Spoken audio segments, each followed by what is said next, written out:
Okay, so let's talk about something you might have heard of in the context of borderline personality disorder, the favorite person. Now, this isn't just a best friend, it's a connection that's way, way more intense. Today, we're going to dive into what that really means and explore the hidden intensity behind these powerful attachments. Let's get into it. He's my lifeline. Wow. I mean, just think about that for a second. That one sentence, it just hits you with the sheer emotional weight of what we're talking about here. This goes so far beyond simply liking someone. It's this feeling, this deep-seated belief that you actually need them to survive. All right, so let's get a clear definition. What is a favorite person, or FP as it's often called? Well, imagine one person becomes the absolute center of your emotional universe. They are your go-to for comfort, for validation, for feeling secure. It's like they hold the key to your emotional stability. We're talking about a bond that is on a whole other level compared to a typical friendship. To really get a feel for this, let's look at an example. Meet Emily. For her, everything feels okay, the world is stable, as long as her best friend Jake texts back.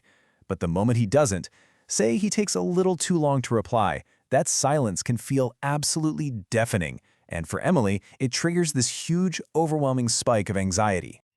So you have to wonder, right? Where does a connection this intense even come from? Well, it's often rooted in something really deep and powerful, a profound fear of being abandoned.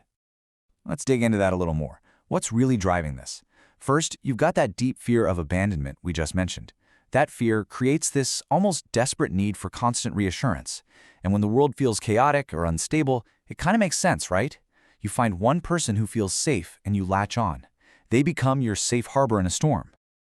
And that brings us right back to Emily and Jake. See, Jake became her anchor, that's her word for him, because he was just there for her during a really rough breakup. That one moment, that one act of support, was enough to cement him as her primary source of stability.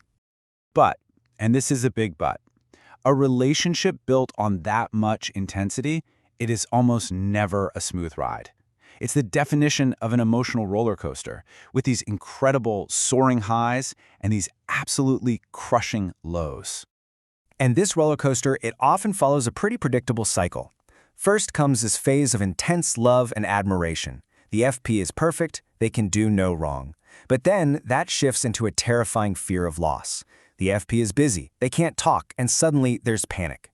And if that panic isn't calmed down, it can quickly sour into anger or deep sadness, all fueled by that feeling of being ignored or worse, abandoned. Yeah, that swing from one extreme to the other is a really core part of this. It's often tied to a defense mechanism called splitting. You can think of it as all or nothing, black and white thinking. One minute, the FP is put on this pedestal. You're the only one who gets me. They're idealized. But the tiniest perceived mistake and boom, they're knocked right off. They're devalued. You don't care about me at all. It's just constant emotional whiplash, and it is exhausting for everyone involved. And of course, we've got to talk about the other side of the coin here. What's it like to be the favorite person? I mean, imagine being the one and only anchor for someone's entire emotional well-being. It can be incredibly overwhelming. It's this immense pressure, and it can be really, really confusing.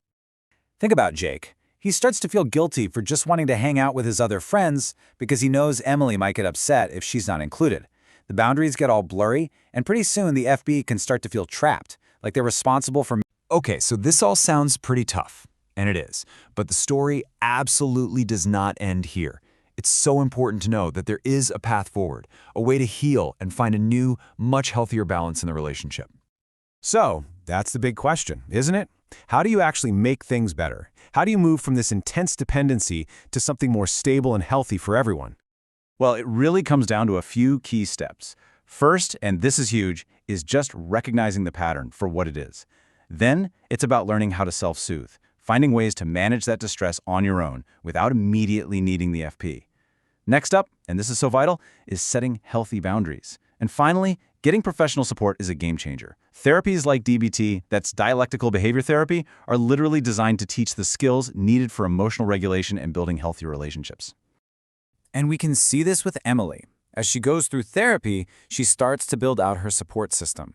She learns she can also lean on her sister, or a support group. She's not just relying on Jake anymore. She's building a wider foundation for herself so she doesn't need just one anchor to keep from drifting. You know, the really important thing to grasp here is that this isn't about cutting people off or ending relationships. Not at all. It's about transforming them. It's about using understanding to build connections that are stronger and way more resilient. So let's just quickly wrap up the key points here. First, having a favorite person is a very real and common experience in BPD. Second, it's definitely challenging for both people. Third, the way forward is through awareness, boundaries, and new coping skills.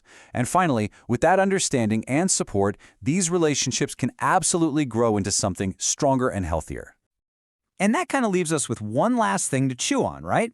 If we zoom out a bit, beyond just this one dynamic, think about it. How could a deeper understanding of what's really driving us, our hidden fears, our unmet needs, how could that transform all of our most challenging relationships?